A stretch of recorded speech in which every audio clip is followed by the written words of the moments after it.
Happy 2025. Woo, baby. Yeah. New year. Let's go. Good God. I'm old. I've lived through everything. I lived through the 90s, 9/11, the 2000s, 2010s. Now, oh, good Lord. Great start. I'm old. Yeah.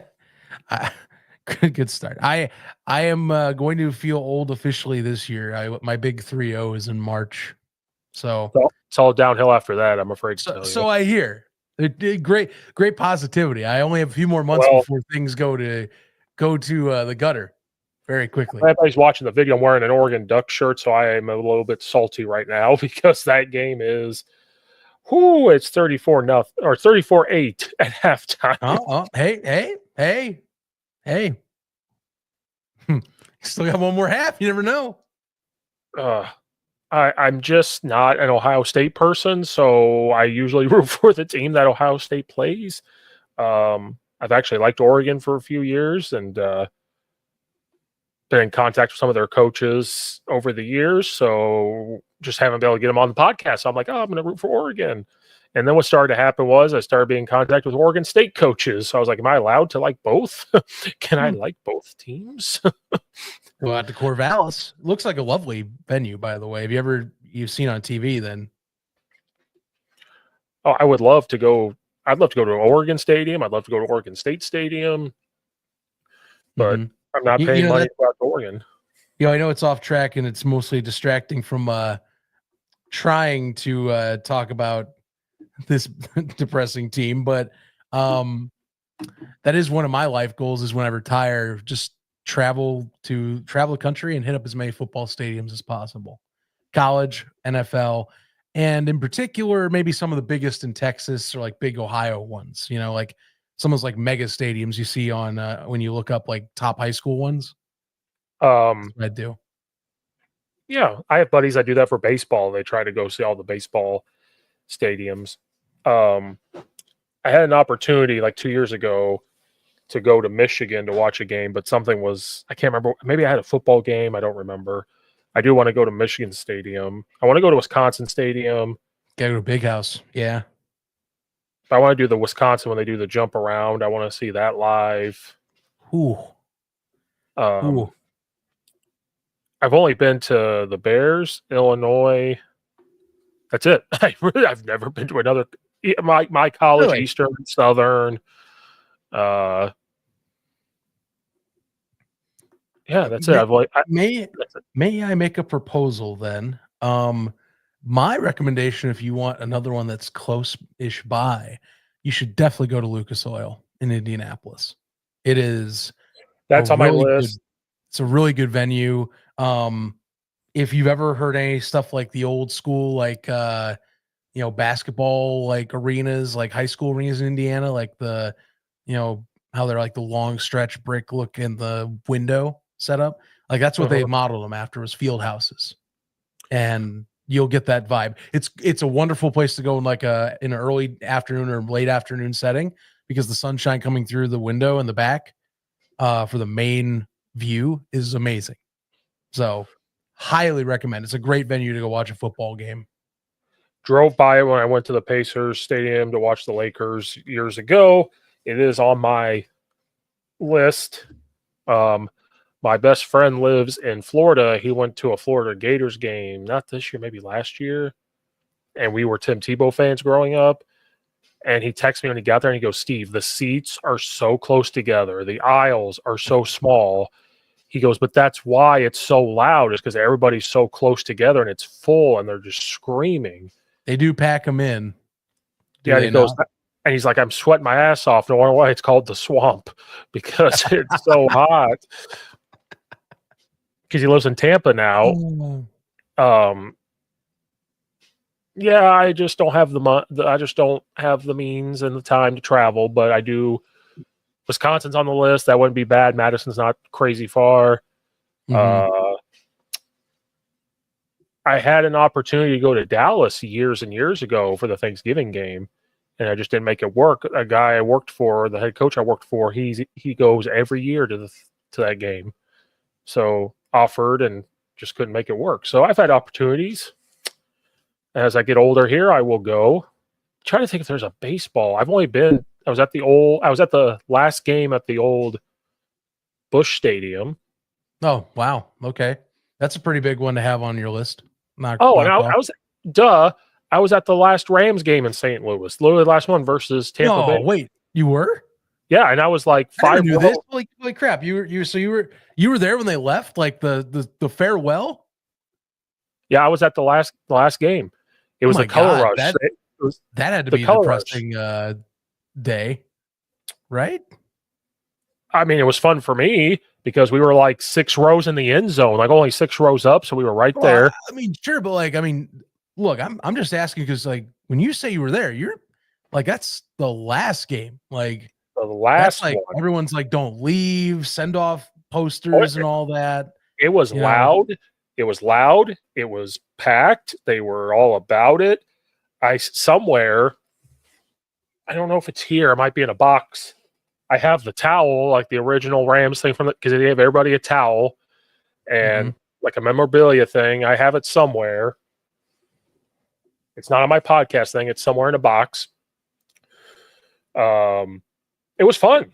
It was color rush. It was Tampa Bay's all red, and it was Rams like gold all the way down or whatever. I mean, that's a moment in NFL history you're at right there. Like that's why I sound like I'm so uppity about it. Like that's a big moment in like that city's sports history and NFL's history of growth and moving back to LA. That whole debacle with the behind the scenes stuff, like that's a big moment there. Yeah, I forgot all about that. That was a long time ago, and I forgot all about it. And it was, again, the head coach I worked for, one of his buddies said, hey, I have tickets to this game. I don't want to go. I'll give them to you for free.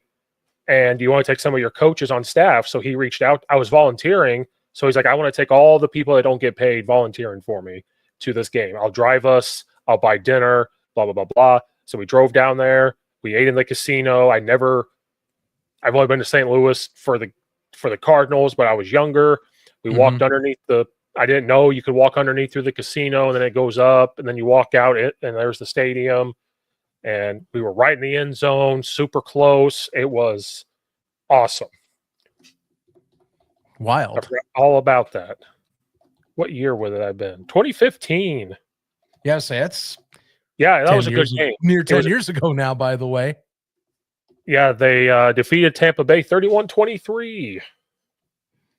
I was there, December 17th. I was there. That's crazy. That's like I said, it's a good story. It's a sad story to tell, but it's like I said, I've never met anyone that's been to that game that hasn't been outside St. Louis. So weird stuff. And you're like a neutral party in this sense. So you're kind of like an observer, less of a passionate, like lost in the moment type, Yeah, I forgot all about it because it was so long ago. And if I knew where it was, I'd go grab the towel, but I don't know where it is. It's in a box. I'm staring at all the boxes over there because we moved. It's just in a box. Yeah. But yeah, I have the towel. I tried to hang it up in my old podcast setup. It was hanging up somewhere. Because I never hated the Rams. I always know Illinois is supposed to hate like Missouri and all that. I kind of get into the rivalry with Illinois and Missouri. It's like a rivalry battle of the border type thing. Yeah.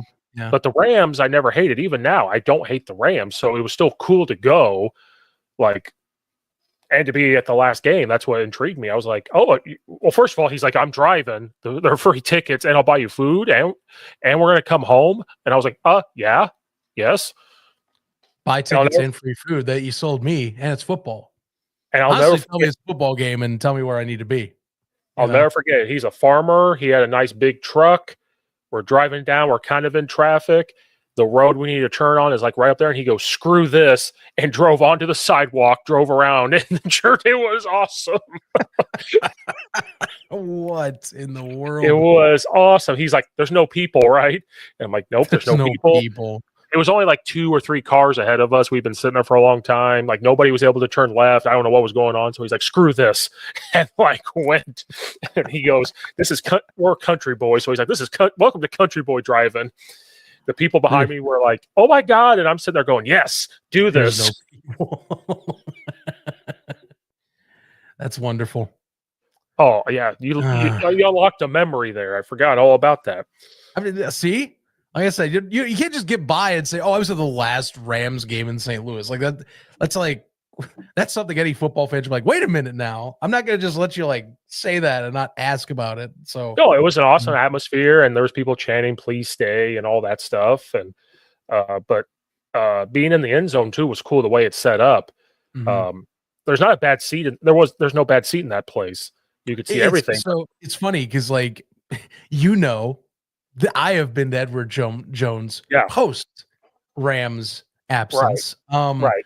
And I know we're kind of making this like a talk and tangent on this a little bit because again, there's Bears stuff that we can talk about, but anything to avoid some end of year pain right now is okay for a moment. Yes. So I've been to the Edward Jones Dome twice in the last 5 years. One of them was for the inaugural XFL St. Louis Battlehawks game, the first one. Yep. My dad to this day says that is the best home field advantage crowd he has ever heard in his life. Now, credit part aggressive St. Louis fans at the time that had 4 years removed from the Rams, but also it was 20,000 strong, and they could have sold the upper bowl and had 30,000+ for a spring football game. They've since had 35,000 in that building and have also upgraded the turf, partially because of how popular that team is in that city. So haven't been for another Battlehawks game since, but definitely would like to go back. But I have been back for the UFL championship last year.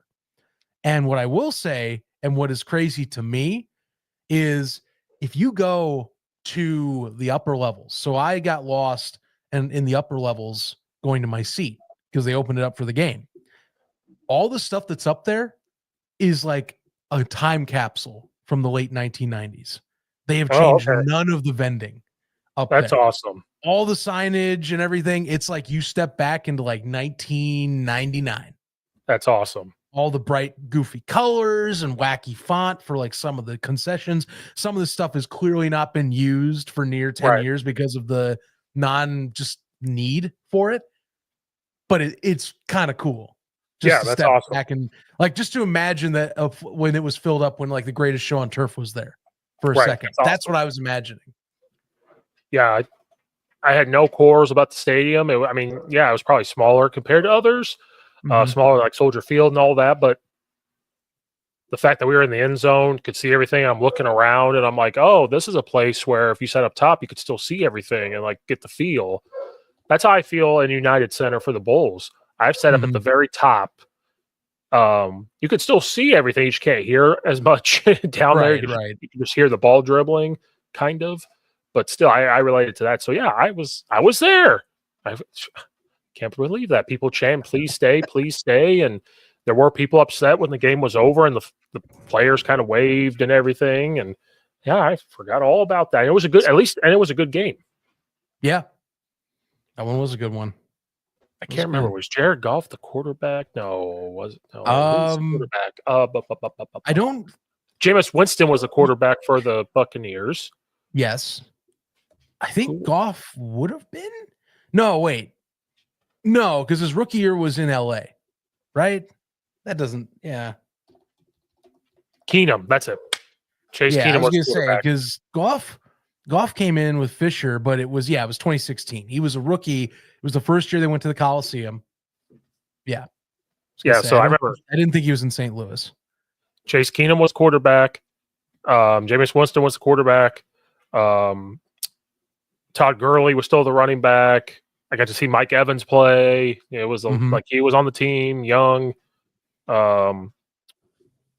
They had Trey Mason, Tavion Austin.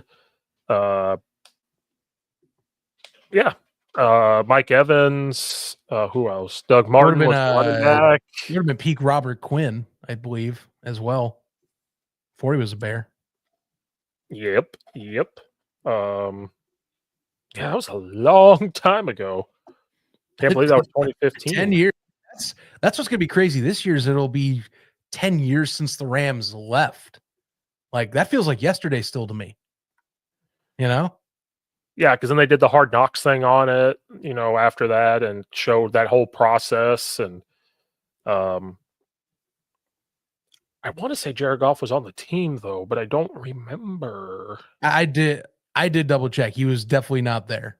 Okay, He was definitely 2016. okay. Yeah, so you are Mandela effect is going hard for you right now, I think. Yeah, my mind's going all over the place because I totally forgot about that. How could I forget even the color rush thing? Because that was awesome. I remember seeing it live. I'm like, oh, these colors are awesome. This bright red and this I yellow. wish I want the NFL to bring Color Rush back. As much as it got flack back in the day, it's kind of cool. I miss it. Oh, it was really cool. Yeah. So we had to talk about positivity. Just don't do first green and before- red to mess colorblind people up, and you're good. That's it. Just coordinate Yeah, that. That's all you gotta do. yeah. Because even their helmets matched, like Mhm. everything. Like it was just completely like. Because I think people didn't like it because the helmets. They were like, well, wait a minute, make the helmet a different color than the jersey because then it looks weird. And I can't remember, somebody did it. I can't remember who did it. And I think I said it looks like a cherry on top of something, and I don't remember. Oh man. But yeah, I was there. But I remember even being at one of the last. I was way younger, but the last one of the last games they had at Busch Stadium. I wasn't at the last one, but I was at like one of the last ones. Was that 'Cause my friend- so wait a minute, that'd be Bush 2, right? Because this is Bush 3 we're on now, yeah. Yeah, like the old Busch Stadium. I don't know if it's the original or what they did. My friend's I don't dad's know a big Saint. I don't know my Cardinals lore very well. That's why I'm No, I'm not being the Cubs fan and all, like no, I don't like. I'm a Cubs fan, but my friends across the street, they're Cardinal fans.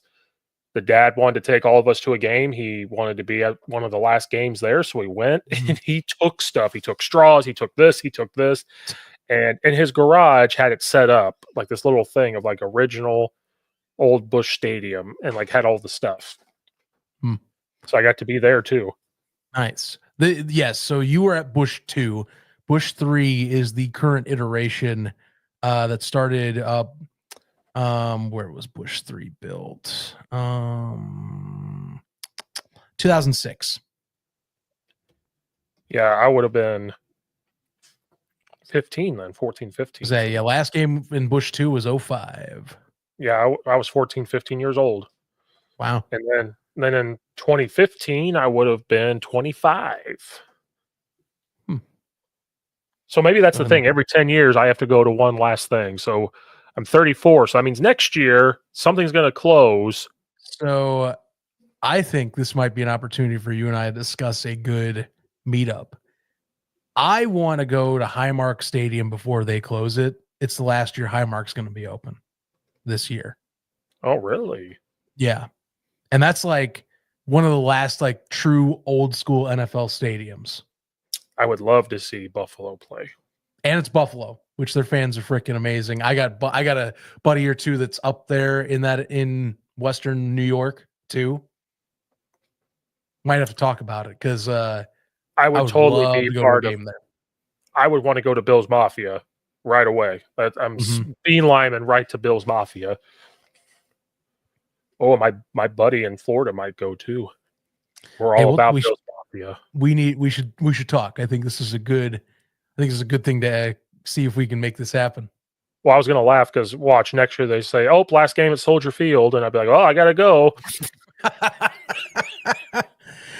Yeah, they happen to magically have the stadium ready. They've just been lying to us this whole time. Or they're just shutting the Bears down. They're like, "Oh, we're going to shut down the organization. They're too bad." And then I was just like, "Oh, it's the last game. I got to go." Team's done. Close up shop. Let's go. They might as well. All right, we had to be positive and talk about the Bears here. All right, let's talk about this damn team. We got Green Bay on the docket, which it is rivalry week. Woo, rivalry week. If you want to still call it that, rivalry week is here again. Is it really a rivalry if we don't compete? It's not in that sense yet.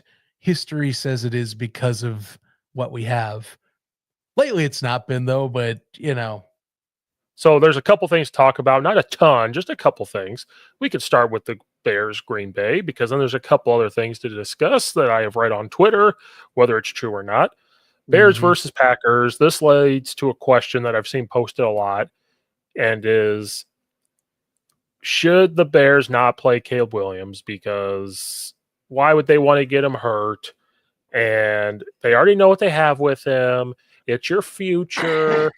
And I'm sitting here going, this isn't Peyton Manning or Tom Brady that you are going to trot out there. This is a rookie who needs every single rep that he can get in order to get better. And so then the question becomes, should they not play any of their starters? Because what does it matter and everything else? And that's the problem with fans. Is you even heard this with the Lions as they went to the 49ers, that they should not play their starters.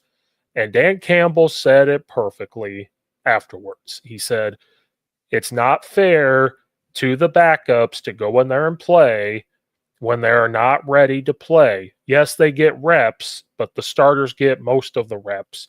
So why would I put guys in there that are not 100% ready to go?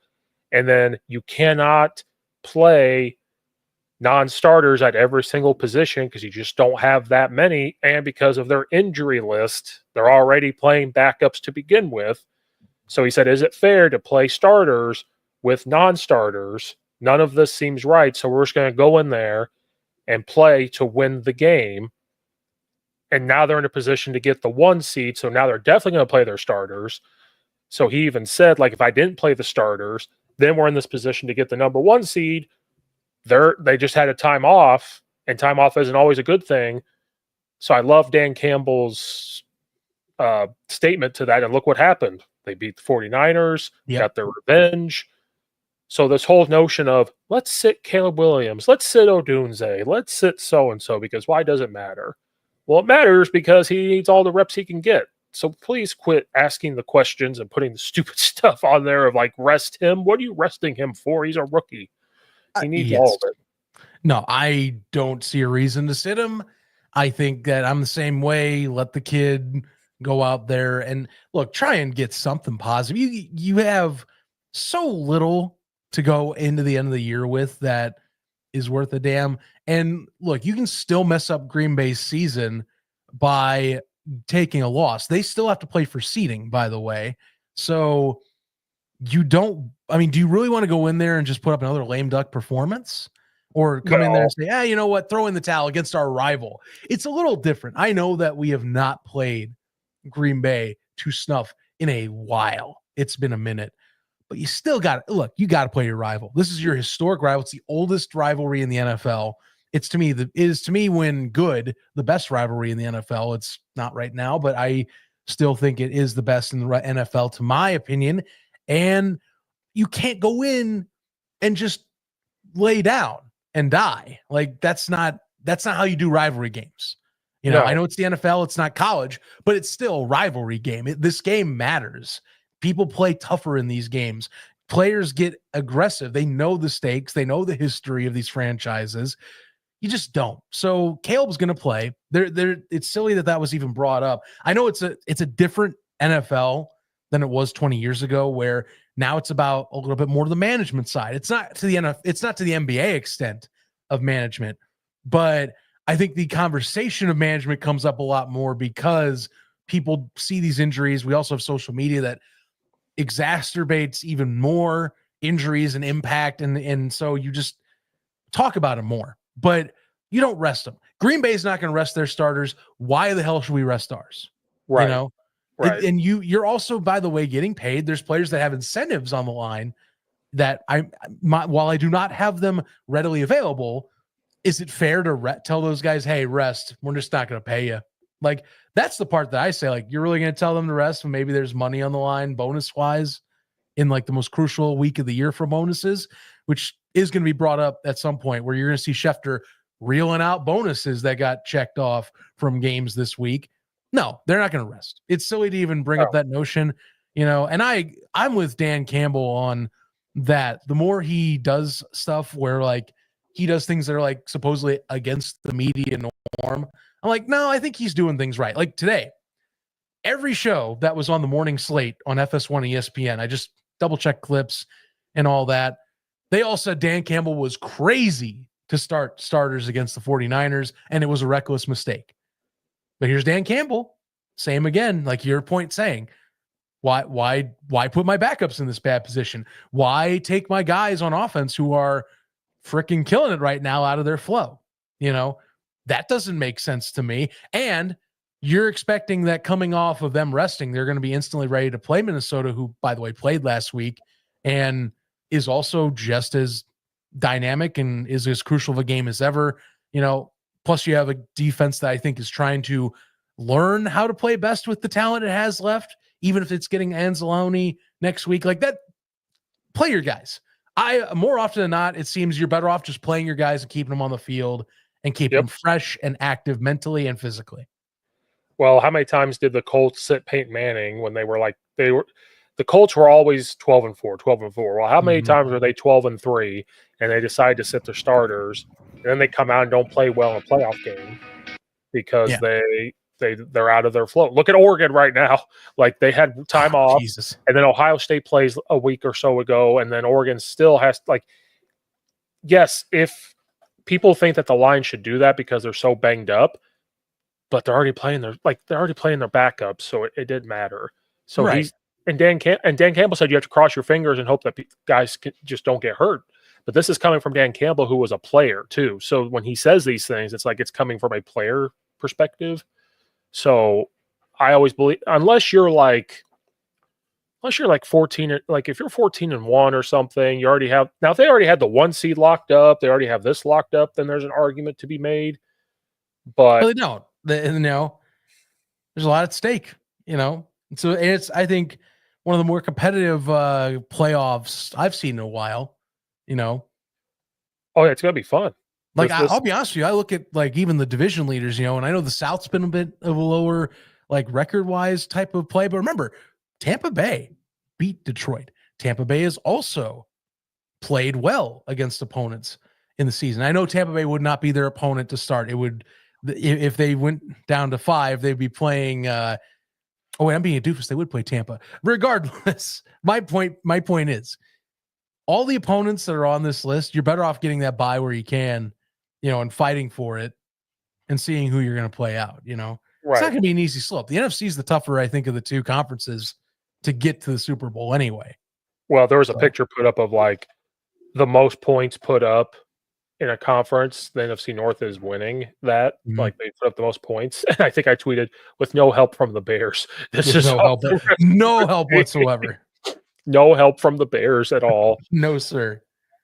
All these points are coming from the Lions and the Vikings, and the Packers are barely in there, but the Vikings and Lions have put up a lot of points, so it's all because of them. But yes, I think the Bears should play all their starters. Obviously, there's nothing to lose. Your motivation should be the Packers are trying to get a spot in the playoffs. They already clinched the playoffs, but they're trying to get a higher seed. They're trying to get a better situation for themselves. The last time the Bears played the Packers this year came down to a field goal, and that's when it was blocked. We didn't beat them, and that's when people started to think, I believe that was the first game that Shane Waldron was not there. Thomas Brown took over as offensive coordinator on a Tuesday, mind you. They didn't fire him on a Monday. It was on a Tuesday. We saw things better from the offense. People were saying that, look, they are playing with higher energy. This is Thomas Brown. It is because of Shane Waldron. Eberflus got them ready to go. And my argument was, well, it's the Packers. So I think the players were just motivated because it was the Packers. So that haunting memory of the field goal block will be there. It is at the Packers, so that's going to make it tough. Lambeau is a house of horrors, man. It really is. Thank God it's at noon. So thank God it was not one of the no prime time, no Fox late evening slate type of madness. No, it's stuffed away because it's the type of game that should be stuffed away, most likely. The Bears are a mess.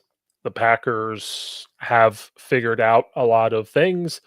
I think if the last game, if the Packers would have kept running the football, it would have come down to the field goal.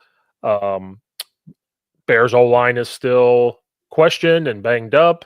Caleb Williams' rookiness has been showing a lot. The defense is now, instead of giving up big run plays, they're starting to give up big pass plays. So it's all just kind of falling apart before our very eyes. The players, I think what will motivate them is that it's the Packers. They want to put film of themselves up in case they are not re-signed, they get traded, whatever it is. They need some film put up.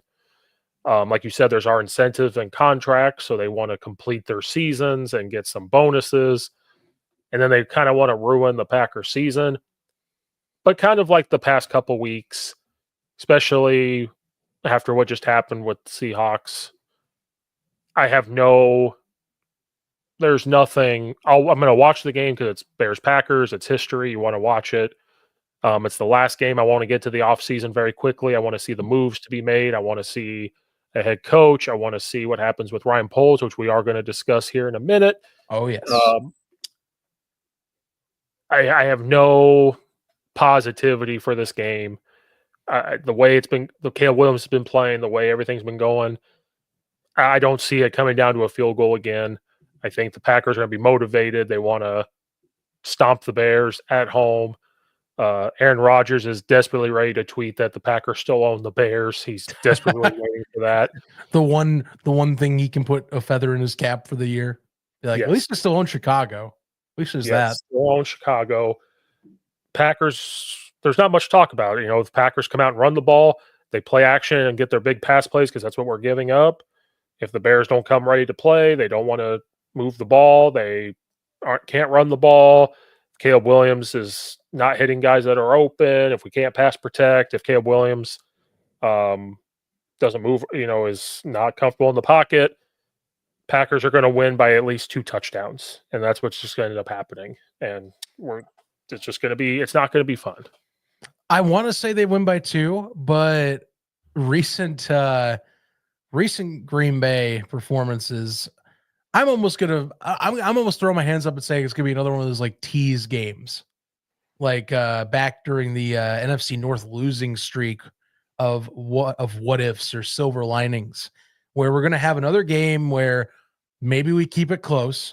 It's gonna look like we have victory, and then we snatch defeat out of the jaws of victory at the very end in some way, shape, or form. That's how Green Bay works. That's how most Green Bay games work with Chicago. Now, flip side, though, it is Lambeau.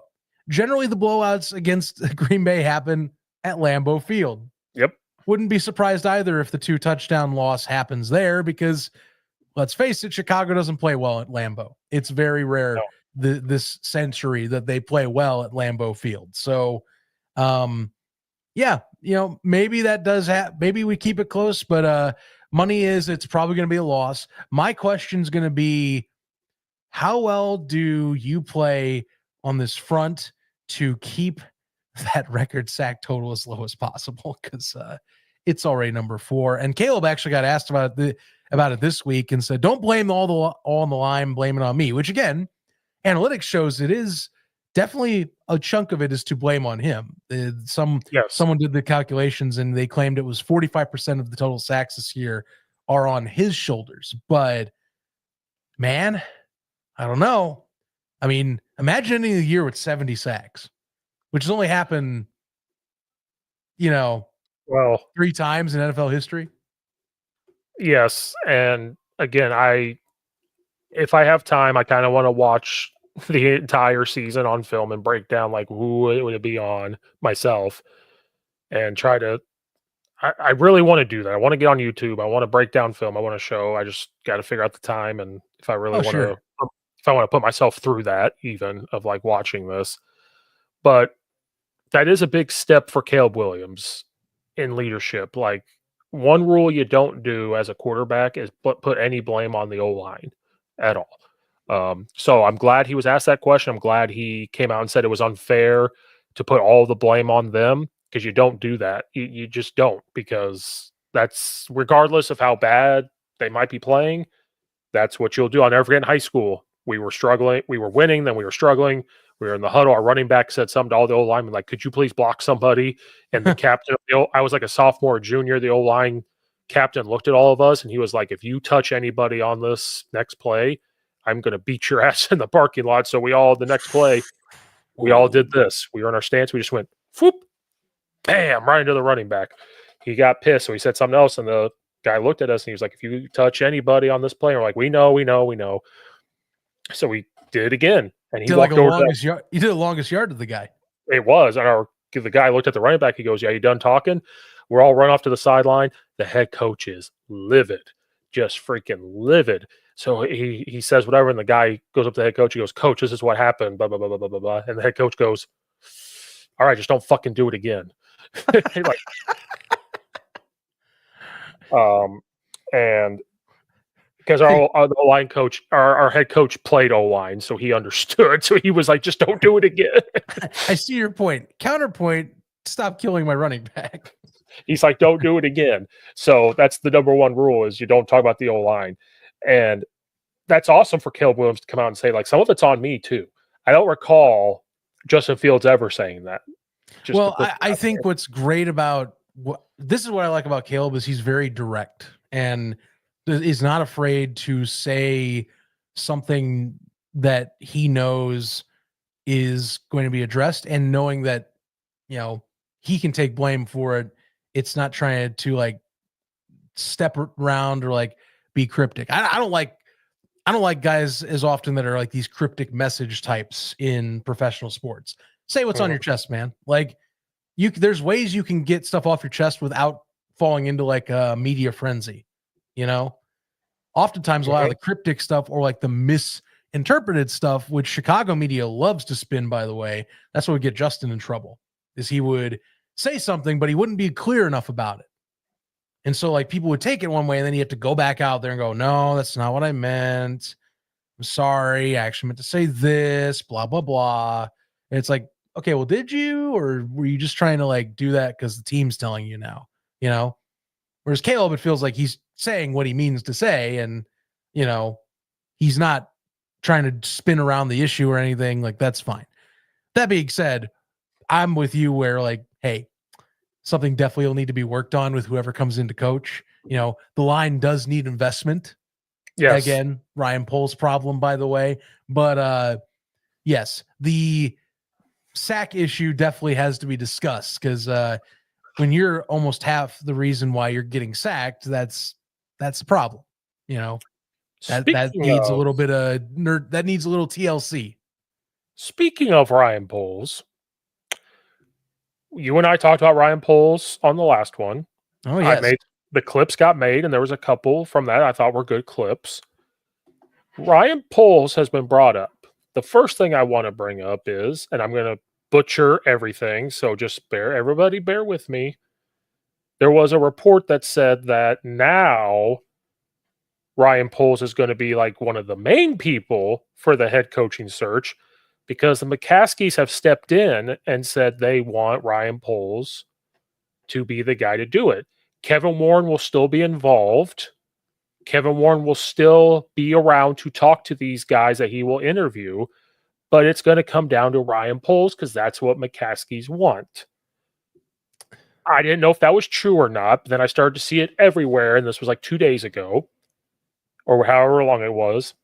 So that all points to that he would not be let go after the game Sunday, because as we discussed, if it's true that his contract was up and there's no signs of like renewing it, he would probably be let go, and or whoever they hire would want their own guy. And we'll get to that part here in a second, but so when I saw that, that's one of two things. One, his contract really isn't up and they don't want to get rid of him and pay him, so they're just going to let him stay. Or this is the McCaskey stepping in like they always do and try to put their 2 cents into things when they shouldn't. They need to stay away and just be like, okay, you guys make us the money. We'll do marketing. We'll do all that stuff. We'll do the merchandise or whatever. You guys take care of the team. So if it's true, and I want to go with that it is true because it doesn't shock me, this just kind of all points to that they want to keep Ryan Poles after his time here. I don't like it. I gotta keep consistent. I'm not a fan of keeping someone on that is proven to fail at the position they are operating. As trying to say, well, you know what, let's give him a shot. I'm sorry, but there hasn't been a silver lining to prove that this is a man that should be continuing to be a person supplying the next head coach with the talents required, is what I'm saying. I want a full reset, is how I view it, and give it where you have better autonomy with someone that's trying to not save their job right now and just getting a fresh slate, choosing to just build the roster they want, and not trying to say, well, my building roster tactics have worked. It's just it's been the wrong guy. You know, Mhm. I think we are well past that point. It's been 3 years. It's been 3 dreadfully poor performing years. The rebuild portion of this critique is well been gone since 2022. And to many in the Bears media circle, this was supposed to be, and I will still hold it as I still believe this. So this was supposed to be a team competing for a wild card position. It was nowhere near that. It is right now trying to be a top 10 draft position team again with Carolina, who we traded a bunch of stuff away for to be better than them at this point. We are not. So that is what is damning to me. Now, if they feel like he deserves to have a shot, which that's part of the reports, is like, well, he should get that fair shake.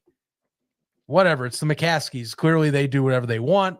You know, they listen to some fan pressure, but you know, that being said, Kevin Warren, I feel like, was more the responsibility of some moves this season than actual McCaskey ownership listening to fans. So McCaskey's going to do what they please.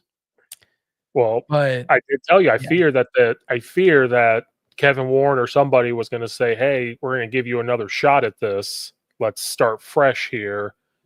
And I saw that on Twitter. And again, you have to be careful what you see. So what I do is if I see it, I give it time. If I continue to see it, then it must be true or there's some truth to this. sure. And when I read that, I'm like, okay, McCaskies, you did a good job here of letting Kevin Warren step in and get rid of Matt Eberflus and do those things. Again, I don't trust Kevin Warren, but I'm just thinking from like a job perspective. I don't like Kevin Warren, but for Kevin Warren to do that, for Kevin Warren then to say, you know what, all signs were pointing to that Kevin Warren stopped trusting him when Kevin Warren said, I will be the guy that's like on point for this head coaching spot.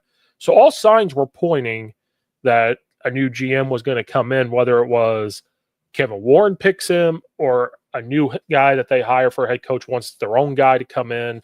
That's what all roads were pointing to. And then it was just weird that a report comes out saying that his contract is up. So it was just all too like convenient. So I'm like, okay, this is real. You said it too. It's like, this is real. Probably gonna get rid of him. And you know what? Nothing gets him personally when you hear him on stuff. Sounds like a great guy. You grab a beer with him, that type of person. Mm-hmm. Just things haven't worked out. You know, I think Ryan Poles kind of fell into the McCaskey way, and you know, he came in with all these great ideas from what he learned at Kansas City and everywhere else. Kind of like the Matt Nagy stuff. Like it sounds good, it looks good. It starts off okay, or there's moments, and you're like, okay, we see what's happening here, you know, but yeah, so all signs point to themselves. Like you'll love this. There was a video put up of the rebuild of the Lions because Yes. I've liked a lot of Lion stuff. I think it was on TikTok. So there was this video that showed that people thought it was a joke that Dan Campbell was getting hired as the Lions head coach. Shows his press conference. People wanted him fired. Shows the struggles, but it showed what they did in the draft. Certain linemen, offensive linemen and defensive linemen. It showed the trade for Jared Goff. It showed the struggles that very first year. Then it showed that they then started to build and start to get some receivers and safeties and linebackers. Then it showed the stuff for David Montgomery. Then it showed the struggles up until that point. Now it showed where they were last year and shows where they were this year. And I'm like, oh, that's how you rebuild it? That's awesome. Right. That must be awesome. Feels nice. And so it's And then I look at the Bears. I'm like, oh, you started off good. You started off by tearing down the entire roster and want to build it up. Cool. I get it. That's what the Lions did. They had to tear it down, tear everything down, and try to get it back up. Mm-hmm. But then you show, oh, you get like one offensive lineman. You try to find guys in the free agent market and you try to pay less because you don't want to pay money. And you didn't beef up the D line. You got rid of Roschon Johnson, Roquan Smith. You're getting rid of guys. Who then you proceeded to pay Tremaine Edmonds roughly similar money for a certain stretch of time. And so that's not paid out. So think about all this. And then you trade for DJ Moore. Cool. I think everybody agrees that was a good trade. And you're like, okay, now if we could just build up some other spots, but then you waste time on Claypool, then you do this, like things are just, you're building it the wrong way. So after watching that video and thinking about it more, I'm like, yep, it's time to go. It's time to move on. Let's not tear down the team. Just rebuild the O-line, rebuild the D-line, tear it down from management. You got a new president in, get a new general manager in. Now let's get a new head coach in. You have the roster, just get a couple pieces. Then hopefully next year you're actually competing for a wild card spot and competing in the NFC North, not necessarily NFC North title, but now you're being more competitive. You're fighting for that wild card spot next year. So, but then I saw that and I said, okay, all signs point to he's staying.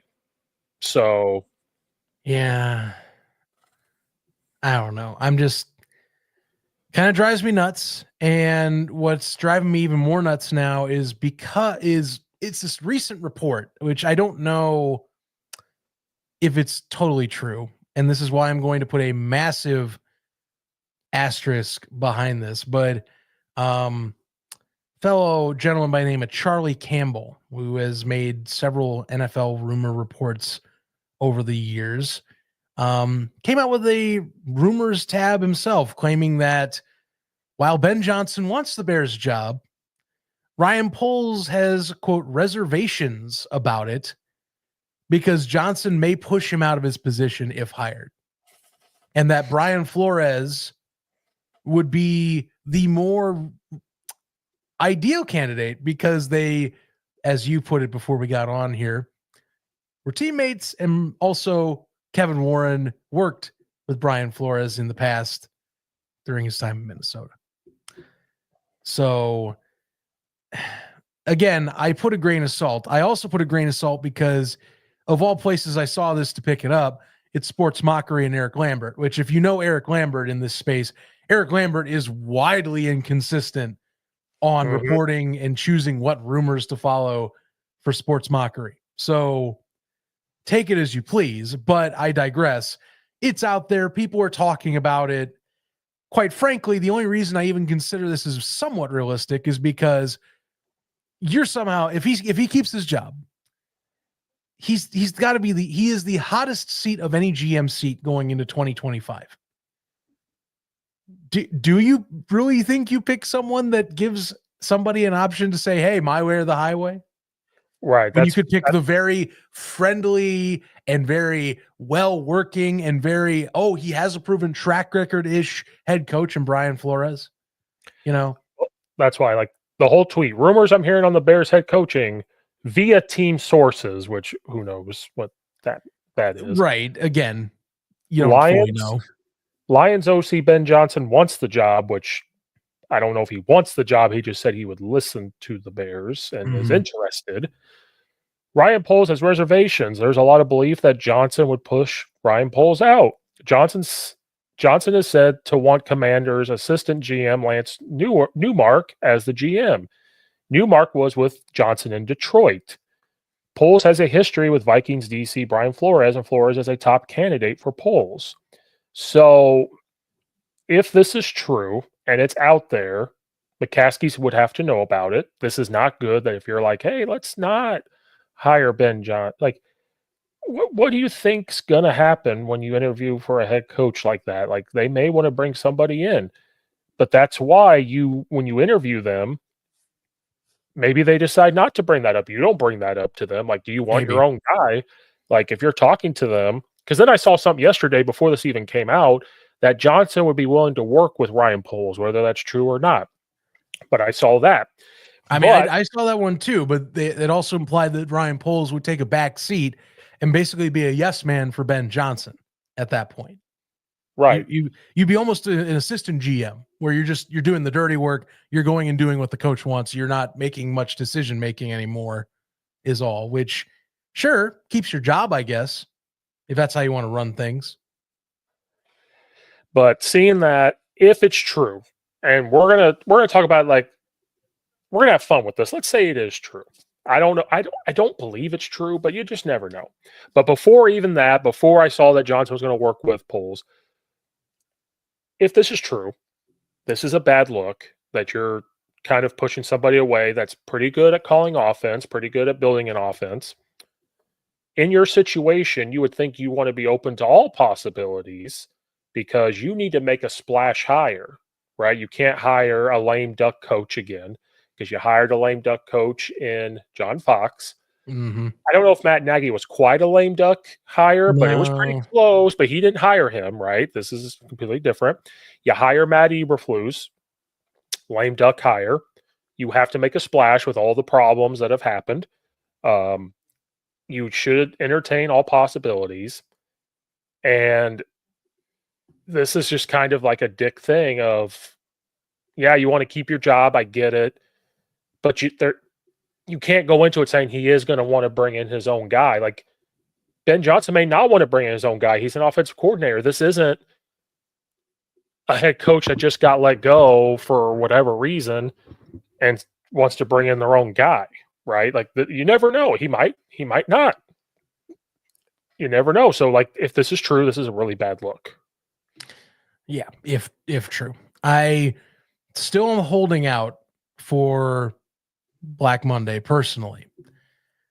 And I know that the reports are that Schefter has recently said again that the expectation is he will be retained or that they're moving forward with Poles. However, I know it's not exactly Schefter, but I'm going to lean on Bill Zimmerman's own take saying that might need to be something to still hit the pause button on, just to be sure. You know, that this might be a report still holding out from the Thanksgiving quotes and that we should see what happens to end the year. Again, keep in mind, if they lose tomorrow, if they lose Sunday, they end the year with double-digit losses as a streak, by the way. And again, it would be another loss to Green Bay. He has not beaten, Ryan Poles has not had a win against Green Bay in his tenure, mind you. Ryan Poles has very few NFC North wins under his tenure, mind you, for a GM that said, we are going to take the North and never look back. They have finished last all 3 years. I don't know. I still hold out faith that there is some rational human being in the McCaskey family that goes, you know what, this is unacceptable. And I should expect better from this position and try to consider what I am doing. But it's also the McCaskies, so we will find out. I am holding out that Black Monday reaps rewards and that it makes sense to move on from someone that is not doing a job well, is how I'm viewing this. So that kind of leads into our head coaching talk. One of them I have not brought up to you, and it's just for fun. But let's talk about what this is talked about. Sure. That he has a relationship with Brian Flores. And I know that name has been brought up for a Bears head coaching spot. Yes. Me personally, I do not want Brian Flores as the new Bears head coach. To me, I know the defense at the Vikings has been revamped. It's been doing well. He has a history working with New England Patriots for a very long time, learned under Bill Belichick. His time at Miami really worries me because just for his record, he had one good year, I believe. Where did it go? I had it pulled up. Finished and now 10-6 in his second year. Went 5-11, 10-6, 9-8. Yeah. From 2019, so two winning seasons, you can put a feather somewhat in his cap, you know. But there was the whole thing of whatever happened there between him and management, the players and him, and everything else. And then did he get hired right away? He went to Pittsburgh and was Yes. a defensive assistant. Then he became the D coordinator for the Vikings last year. To me, this would almost be it's a smaller upgrade from Matt Eberflus, in my opinion, because he seems to me to be a better coach and like a defensive coordinator type. And I just don't trust what he would bring in, right? Mm-hmm. I could say the same thing for the comparison with him and like a Ben Johnson is that at least this guy has had coaching experience. He's been coaching longer than Ben Johnson. He's been in the NFL. He's been in the NFL since he was 23 years old. Started as a scouting assistant with the New England Patriots. His first like coaching spot was in 2010. He became the special teams coach. Went back to a defensive assistant. Then he worked with like safeties and linebackers. So I think as a defensive minded guy, yes. I just don't. He called defense, I believe, when he was with Miami, or I had a big part in it.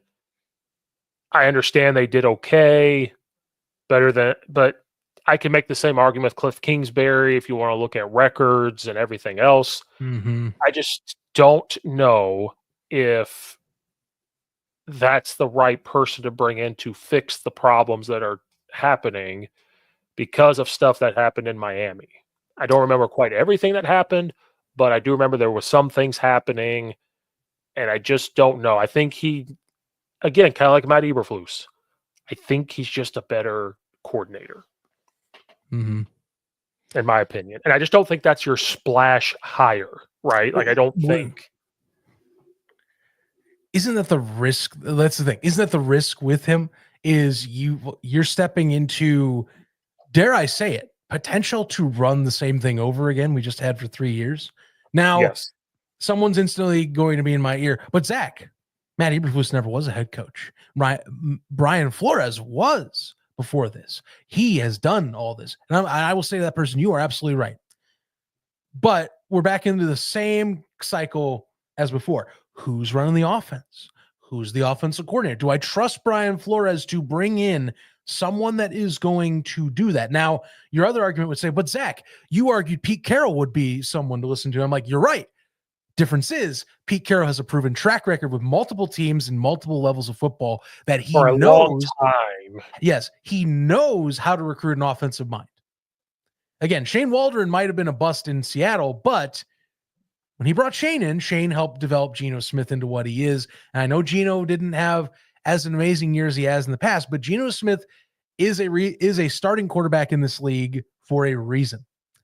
It is for the development that he had under Pete Carroll's system and the people with Pete Carroll in said systems. I trust Carroll as a defensive coach only because he knows how to find people to call offensive minds and knows what is needed to get the position done. Brian Flores, on the other hand, while yes, he had 2 winning seasons with Tua Tagovailoa, one of them being a season that if Tua is probably in, they might have another playoff year. I don't fully trust exactly what he can bring to the table that wouldn't move the needle. I also worry, and I think this would be immediately brought up into coaching interviews, recent comments by Tua himself, where, you know, clearly if you're going to come into this position, you have to accept the quarterback at hand. But Brian Flores never really accepted Tua, according to Tua, and was not exactly the best coach to learn, develop, and grow as a rookie under. So, you know, I know it'd be year 2 for Caleb, but should we expect the same type of abrasive nature and coaching style to our quarterback? Would that be a workable position that way? You know, these are the questions I bring up.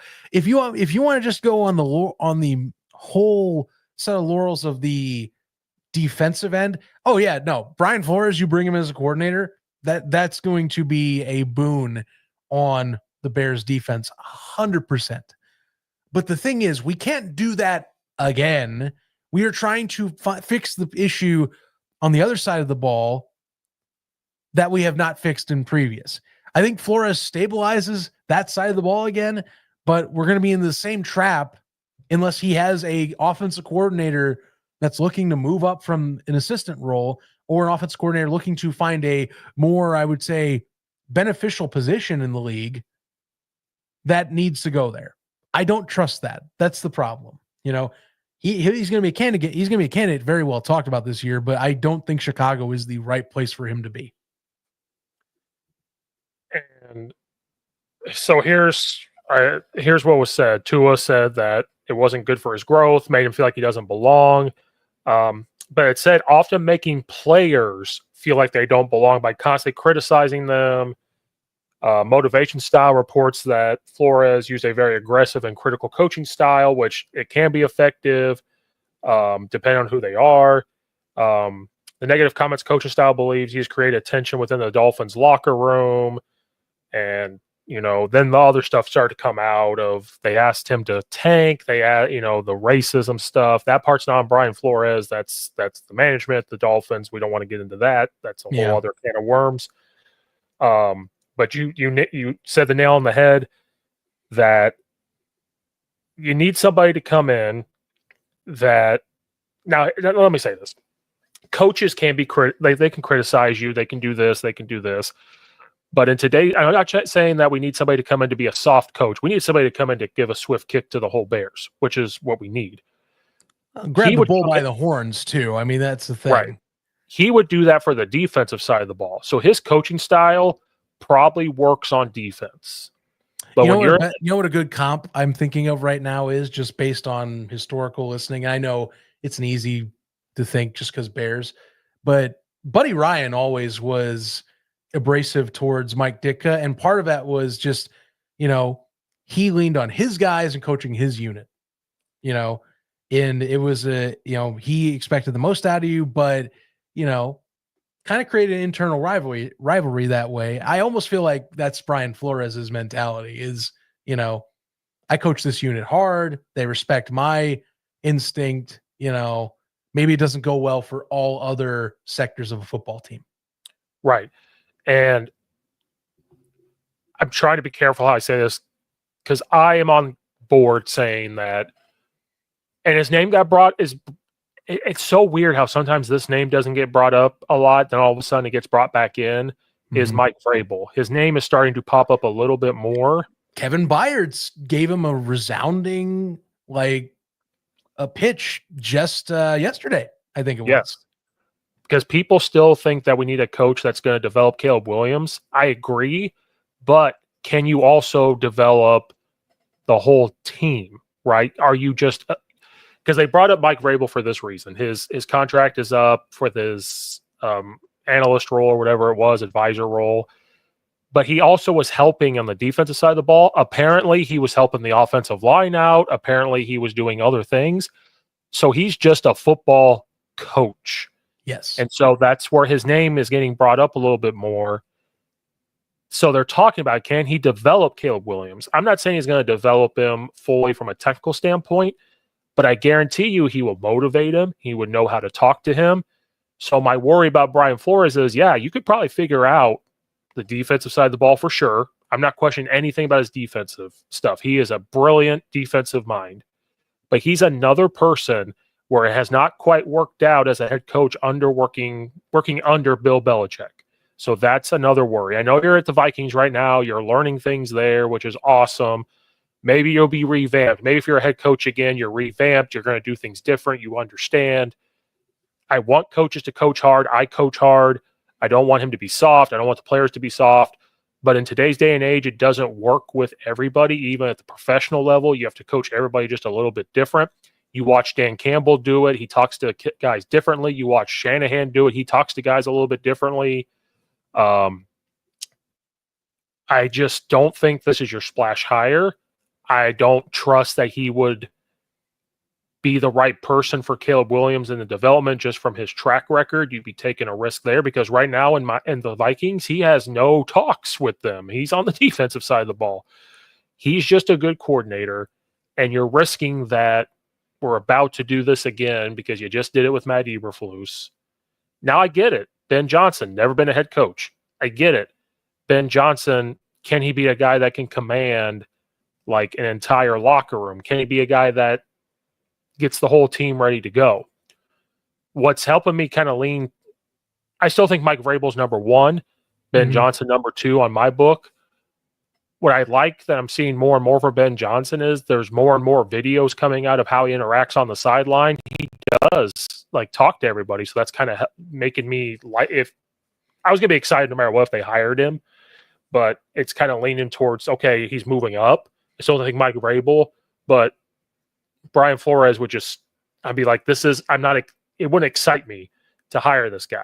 Like, it just wouldn't. No offense to him, but it just wouldn't excite me at all. I think he will at least deserve an interview. Listen, I don't think he's definitely not one of my top 3 candidates right now for this job. That's the thing. Now, and I also want to stress to those that maybe will listen as well. I think that he's going to get a position very soon. I just don't think it's going to be in Chicago. I don't think it should be in Chicago, but we'll find out. Again, the connections very much seem to maybe not, I won't say favor, but they make it very favorable that he could get a serious listen and be put up as one of the finalist candidates by the end of this thing.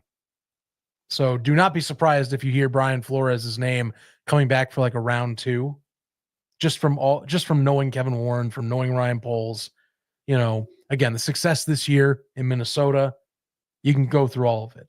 So, we'll find out soon enough. My question and thing is, if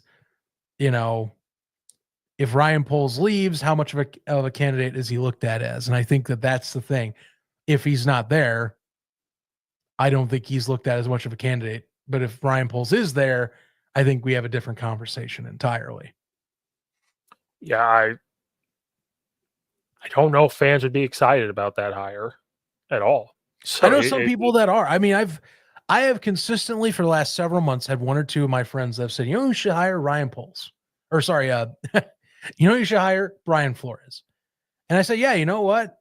Great defensive mind. But again, I don't think it moves the needle enough for what Chicago needs, is what I always say. So here's the fun name for you. And this could be a short conversation, could be a long conversation. Sure. Here's a fun name for you. John Gruden making a return to the Chicago Bears. How much money is he getting paid, first off? I mean, again, this is a guy that was given the farm last time for Las Vegas, and will he be able to get that same demand? Then it leads into the conversation of, is he getting a GM, or is he going to make Ryan Poles like basically his assistant at that point? The Vegas tenure for the Raiders with John Gruden, while the ending was abrupt, no one's going to sit here and tell you it was a wild success. It was very, I would call it lukewarm. He went 22-31 with his stint with the second stint with the Raiders, mind you. The second time. No team has identified that he is a candidate, but his name is thrown around to make a return. He is now working for Barstool, which I think it's highly entertaining because you get a football mind in there. He's been a great hire for them. I'm not going to lie. There's that thing where people call in and leave voicemails about their football takes, and he continues on and builds on that.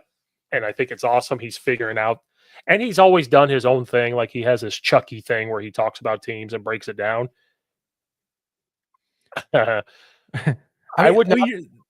This isn't crazy only because even as of 10 hours ago, CBS Sports is reporting that there are teams doing research on him right now. Like he is a candidate this year. Like they want to see if he's available, which, he has gotten out of the email controversy, kind of scot-free in a way after a few years away. Like I know that he's basically been rumored to be talking about litigation with the NFL. So like he could step in, like if he wants it that bad. It's just how much money is he asking for? How much control is he asking for? And do you trust that you're going to get 2000s John Gruden and not the last stretch of John Gruden where you're waiting through hope to God this is the year he puts it all together? You know, Right. I think the name power is going to, I think, could get him hired. I just don't know if he's back to his old self anymore. Well, that's why it's a fun conversation because I like John Gruden. I mean, I've never heard a bad conversation about his locker room culture. So if we're talking like coach's coach, he fits the Vrabel mold in that sense. But like, does he have that it factor anymore is the thing. And again, this is the McCaskies. How much money is he asking for? You know? Well, that's why I don't see him going to the Bears, because he's going to want money. He's been out of the game since 2021. Mm-hmm. His stint with the Raiders did not go the way they thought it would. It's a fun conversation because Barstool is in Chicago now, so he's in Chicago. That's right. They do have a hub in Chicago. Mm-hmm. That they moved their main place from New York to Chicago, so he's been in Chicago quite a lot. He's been asked a lot about how he would fix things in Chicago because of Big Cat being a Bears fan. They keep asking him questions. So he is out there publicly about how he would fix it, what he would do, how he would handle it. So his information is out there. I like what I'm hearing, how he would fix things. He's very realistic. He's worked with a lot of different quarterbacks. Yes. He's an offensive guy, but he's also a offensive guy / culture guy. Like, he's a very big into that. So I don't think it's out of crazy that he needs to be brought up for the Bears conversation, because what needs to be fixed with the Bears? Is it the offense needs to be fixed? Is it the defense needs to be fixed? Or is it just the locker room team and everything underneath aspect of it? And if that's what you're looking at, then if that's the criteria, which I think it is, then you need to look at Mike Vrabel, Pete Carroll, and John Gruden. Mm-hmm. I know everybody wants Ben Johnson, but if that's what needs to be fixed, and you've seen what they've done, Mike Vrabel, Pete Carroll, and John Gruden, if you've seen what they've done, then those are the three that you have to consider. If you want Ben Johnson because he's going to bring in an offense and you're going to trust that that offensive mind is going to come in with him to Chicago, and you trust that the people around him that he's going to bring, what he's learned from Dan Campbell, that he's going to bring to fix it all, cool. I'm super excited for it. But then you're kind of leaning towards the offensive side's going to be fixed. We need everything to be fixed. So to me, those are the three names you look at if that's what you're looking at.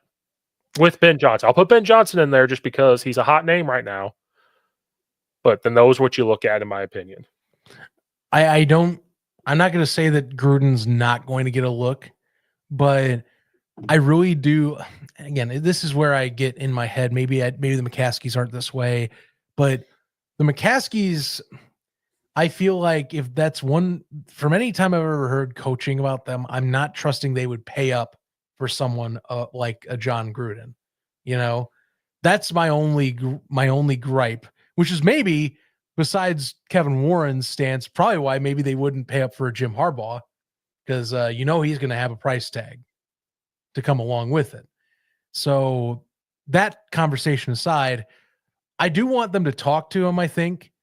I don't know if he's my preferred, but I think if we're talking like culture guys, or guys where it's like take the reins of a locker room and steer it in the direction where we're all on the same page and in the same like voice on what we're doing, then that's where I look at a John Gruden as, okay, that's a guy that can do it. He's done it with multiple teams in NFL history.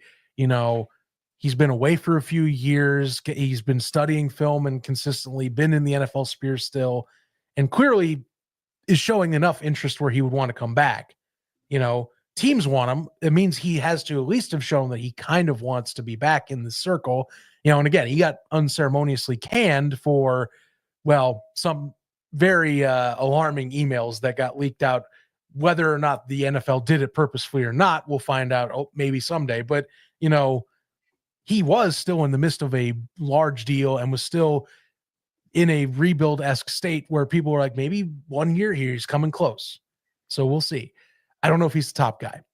But what I do find interesting, that same CBS Sports write-up on reporting that he is getting looked at by several teams, they brought up 3 that I thought were fascinating, that maybe are suitors, they feel. This is Cody Benjamin over at CBS Sports claiming that he thinks Dallas, Indianapolis, and I think this one's a slam dunk right away, if we're talking the contract of the said quarterback, New Orleans would be the top 3. New Orleans is a bit of a mess with its cap situation, but he has a history with Derek Carr. And I think that right away, to me, is something I go, oh yeah, I got my quarterback. He liked Derek Carr back in the time. You know, it wasn't until Josh McDaniels came in where Carr basically got swept away as not working well with him. Mm-hmm. I think that's a slam dunk hire. If New Orleans wanted to make a splash, I think that's someone they'd bring in right away. Derek would probably put in a word for him too, easily.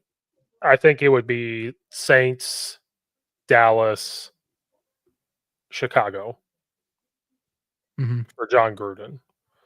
Dallas because they got the money.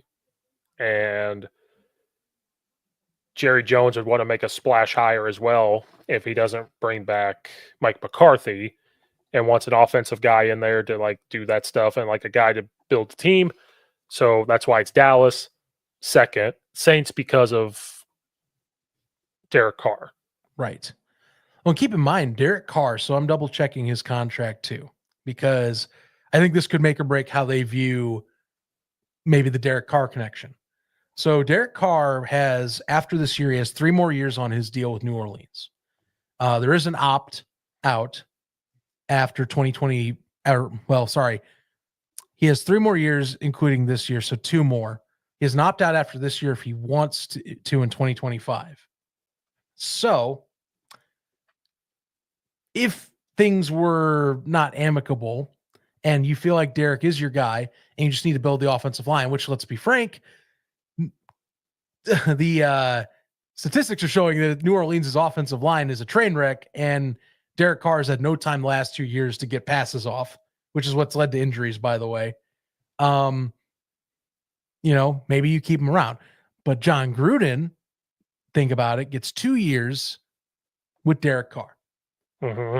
If it doesn't work out and they feel like it's not going the right way, they could then in his 3rd year go and draft a quarterback if everything else is building the correct way. Seems like that's a good lead in for him. Or go to Chicago. You already have your quarterback. You should have sole lineman. You got wide receivers. And now, correct me if I'm wrong, John does like Caleb. I've never heard him say anything poorly about Caleb Williams. Oh, yeah. And every time you Google it, he's made comments like, hey, the Bears got a good rookie there. And like I'm saying, you got to listen to him talk to Big Cat. He says it like, man, they got a guy that could throw it. And then he just recently said, he goes, I love DJ Moore. He's one of the best receivers in football. Odunze's coming on. Like, he has mentioned a lot of names for the Bears. So, not saying the Bears would hire him, but I guarantee you he personally would have interest, and he could probably still do content stuff for Barstool to like make Dave happy. So, and the hub is in Chicago, so I guarantee it would fit. I'm not saying any of this is going to happen. This is fun talk. I love listening to John Gruden. Right. I mean, he would not have the same relationship with Barstool if he got hired. He would probably have to restructure how he does his business contracts with them, since the NFL has obligations too that he has to follow. Right. Mind you, though, it would. I mean, again, if there's anything if you want to show you're serious, I mean, to the public, minimum, why not bring him in? Like, you got time. He's not under contract. You could talk to him right now, for God's sake. He's not under contract with anybody. Hell, Mike Vrabel is actually available. You can interview him any effing day you want right now. They can hire Mike Vrabel tomorrow. I mean, yes, anyone that they are free to talk. That's what's funny. You know, they do not need to talk or wait for anything. You could do it if you wanted. Mike Shanahan. Now, see, Mike Shanahan, you cannot interview because he's currently a head coach. They're currently in season. You cannot bring him in. But wait, that's Kyle. Is he talking? Mike Shanahan's like Oh, Mike, no. Oh, sorry. Mike No, Shanahan's like retirement age, man. I'm no offense. If you're going to bring in somebody that's of age, then it's Pete Carroll. Like, yeah, I'm sorry. I mean, Shanahan, now credit. It's funny. We talk Carroll. Carroll's near same age as Shanahan.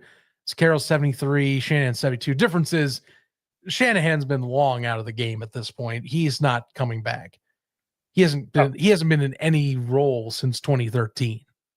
No, he's living the life. He's retired. I mean, not to mention let's not say his last stint with the then Redskins was a great stint, by the way. And I think he loves just being a phone call with his son all the time. So he's still in football. I'm sure his son calls him all the time and does this. John Gruden, how old is John Gruden? John Gruden is 61. Oh, okay. So he's young. He's good. Yeah, I mean, by coaching standards, he's still got some years on him. He's got time, But yeah, no, Shanahan, I'm surprised I even heard that one. I mean, again, you talk veteran guy, but no, if you want to show you're serious, you bring in John Gruden, and he's right in town. I don't know.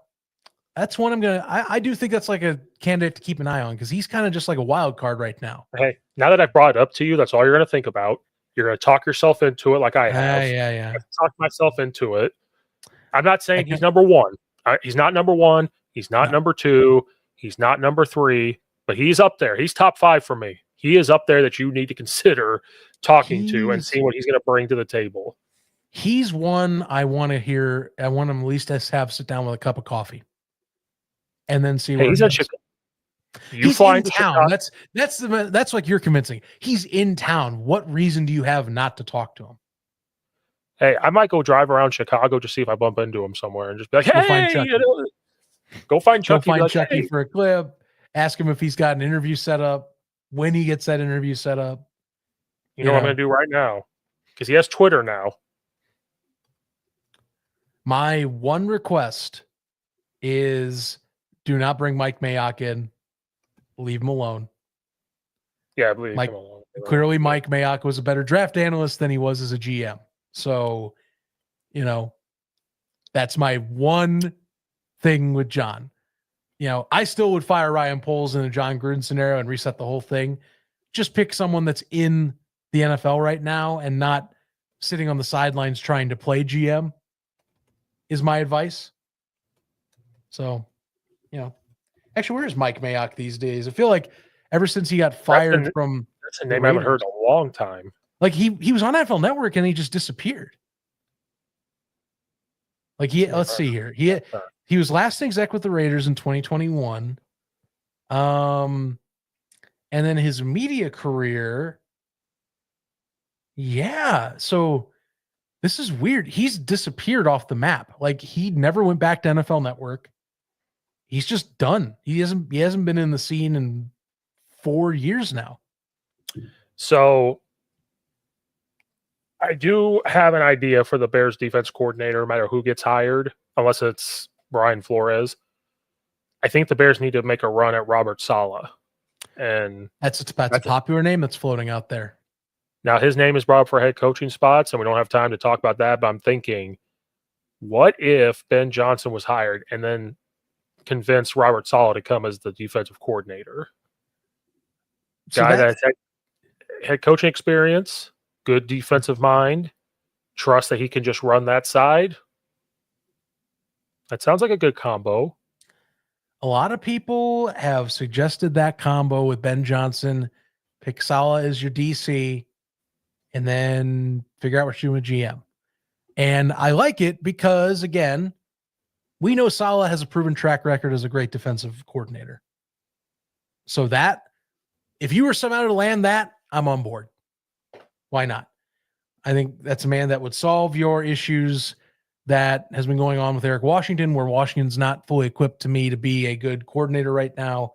You get a proven mind in, and then you get an offensive mind with a new head coach in Ben Johnson. That's in an ideal world, though.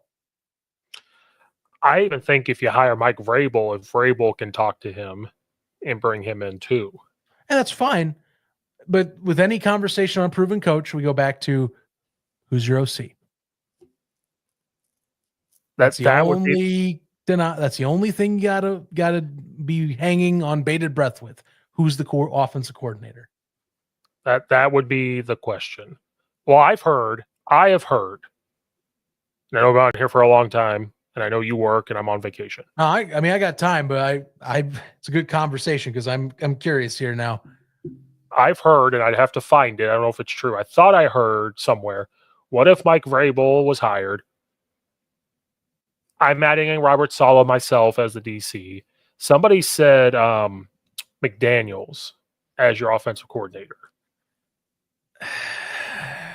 Now, he's a good offensive coordinator with the Patriots. He does not have a good head coaching stint whatsoever. Oh, I know that's the thing. But he's a guy that is, if he's just doing the offense, and you have Mike Vrabel, who knows him from his Patriot times, in charge of him, and still has fingerprints all over the place. Mm-hmm. I would be okay with this. Him, Robert Saleh, and McDaniels running the show. McDaniels as an OC is what is the key, because he has shown if you give him just that to worry about, that's fine. You know, he's also has a proven track record with younger QBs. Mac Jones's best season of his career was under Josh McDaniels. So he knows how to build around younger talent as well. I say fine, would not be upset. I think it's more just Josh McDaniels and what is the stain that is his head coaching career being completely garbage in both stints that has me abrasive. But then I remind myself, oh yes, he's not head coaching in this scenario. He's doing a coordinator role where he is basically concentrating on that and that only. Mm-hmm. And then I go, okay, fair enough. Yes. Not a head coach. No. Just if Mike Vrabel was hired with his relationship with him and says, I'm the head coach. If you could bring in Robert Saleh as defense coordinator and McDaniels, and just tell McDaniels, you're worried about Caleb Williams and the offense. Saleh, you're worried about the defense. I'm going to help both of you out, and I'm in charge of making sure this is not a shit show. Mm-hmm. Yeah. That seems like an all-star cast here. Another all-star cast is Ben Johnson and Robert Saleh. That's another one. Yes. I heard 2 rumors that Ben Johnson would work with Poles, and another Poles doesn't want Johnson because he might. We discussed that a little earlier. Which, by the way, thanks Miguel for joining. As also Gary, who's joining now, because I agree. Gary, no Poles. I want him gone. But yeah, I mean that's the thing. Like I feel like there's conflicting reports on how this is being handled, to where I'm still believing that there is a chance that the disgusting end of year finish just says, sorry, you need to get out of here still. Yes. So I hold out hope that they just choose a full reset and try and work hand in hand with everyone on the same page and not someone trying to save their job. That's all I want. That's simple. Yep. And I think that's what we all hope. Yeah. All right. We talked a lot. Long show. Bears are going to lose to the Packers. We talked about our head coaching stuff. Sunday will be interesting when the game's over because we're finally being the off season. I know if they're going to talk to certain coaches that are currently coaching, I think there's a rule where they cannot talk to a certain point. And then if you are trying to get Ben Johnson and the Detroit Lions make a run to a Super Bowl, is Ben Johnson even going to want to be hired yet because he doesn't want his focus taken away? But then it'd be guaranteed that you're going to hire him, because if you're the Bears and you continue to wait because you want him, and Mike Vrabel gets hired and somebody else gets hired, then you're like, oh, shit. So then it puts you – it's a very weird situation with the rules and all that stuff. So it's going to be interesting how that goes. Hopefully we'll be back Sunday or Monday to talk about what has happened, and maybe Monday will be a big turning point of like no Ryan Poles. We'll find out. maybe they are talking to certain people already. You never know. So yeah, make sure you guys like and subscribe to this. It's also on Rumble. I did tweet at John Gruden, so we'll find out. I'm going to tweet at him all the time to come on here. Keep asking. I'm going to say, give me a pitch for the head coaching spot for the Bears, and I want to hear what you would do. Please. Or I'm going to drive around Chicago and try to bump into him. No, that's a lie. I don't drive into the city. I'm not doing that. That's also why I'm laughing, because like if anyone's on the show enough, I know you or I know that you do not like going into downtown. So my basketball tournament for 3 days in a row was at a high school, and to my right you can see the White Sox baseball stadium. That's how deep it was. That's how deep in Chicago we were. South Side. It took the first day. We left at 2:00, and we got there at like 3:15, 3:20, and we're just sitting in traffic. And I'm like, why anybody would live here and drive into this is beyond me. And I had to do it 3 days in a row on a bus. Oh, man. Oh, hey, appreciate it, Gary Oz. Appreciate it. Yeah. Good to see some folks giving some rep for the show. And yeah. So we'll be back. Subscribe then, Gary. Yeah.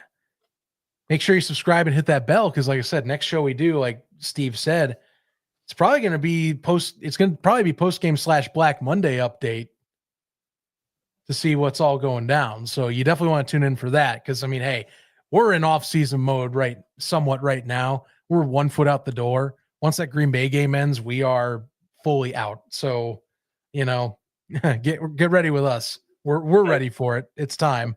Thank God that it will be over. And that my Illini won. So that's all that. Yeah. Hey, first 10-win season in Illinois history? No, first 10-win season since 2001. Okay. I misread that then. Still very good. Program's going up. 23 years. And it had some fireworks, and I was all there for it. Big Ten #1, baby. Represent.